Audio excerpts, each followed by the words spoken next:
Europe. Europe 1. On passe à l'économie avec vous, Emmanuel Dutheil. Semaine de mobilisation des personnels de la Banque de France contre des suppressions de postes. Une conférence de presse de l'intersyndicale a lieu aujourd'hui.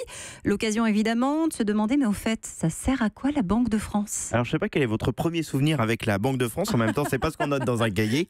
En tout cas, moi, mon tout premier souvenir de la Banque de France, c'était petit, quand avec mes parents, j'allais chercher des devises étrangères quand on partait en vacances. Bah oui, c'était par exemple le cas quand on allait chercher des pesetas ou des escudos. Alors ce service n'existe plus aujourd'hui, mais la Banque de France est encore aujourd'hui le tout premier imprimeur de billets en euros. L'an dernier, plus de 2 milliards de billets ont été fabriqués et livrés. Préserver la confiance dans la monnaie, c'est justement une des principales missions aujourd'hui encore de la Banque de France. C'est elle qui surveille aussi, par exemple, les moyens de paiement. C'est la Banque de France qui gère aussi jalousement le stock d'or de la France, le 4e au monde derrière les États-Unis, l'Allemagne et l'Italie. On a 2436 tonnes d'or. Et comme depuis hier matin dans cette chronique, c'est tendance de tout comparer à la Tour Eiffel, eh bien ça fait un tiers du poids de la Tour Eiffel. Bon, dites-moi, elle s'occupe aussi, notre Banque de France, des dossiers de surendettement. Il n'y a pas que moi qui ai un souvenir avec la Banque de France. Alors vous avez raison, Raphaël. L'an dernier, 210 000 dossiers de surendettement ont été définitivement traités.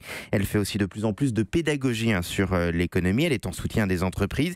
Ils ont par exemple tous les bilans des entreprises et ils attribuent comme ça une note en fonction des performances des sociétés. Les banques s'en servent ensuite pour accorder ou non un crédit. Pour tout cela, la Banque de France a une petite centaine de succursales un petit peu partout en France, 20 antennes économiques, mais son vrai travail, en tout cas peut-être le plus important aujourd'hui, c'est de défendre la stratégie monétaire. Ça veut dire quoi ? Eh bien, ça veut dire que c'est elle qui met en œuvre toutes les mesures de soutien à l'économie décidées par exemple par la Banque Centrale Européenne. Et qu'est-ce qui pose problème aujourd'hui ? Aujourd'hui, comme beaucoup de professions, le numérique, la digitalisation changent complètement le métier de la Banque de France. Par exemple, le tri des billets qui était fait à la main il y a encore quelques années dans les agences, aujourd'hui est totalement automatisé. Les dossiers de surendettement qui étaient montés là encore il y a quelques années à la main, maintenant là aussi tout est digitalisé. Donc il y a besoin de moins en moins de monde dans les caisses en région, d'où ce plan de réorganisation. Des succursales vont être fermées, on parle d'Angers, de Bourges, un plan de mobilité est en place, mais ça inquiète beaucoup les collaborateurs qui dénoncent les conditions de travail et parlent d'un plan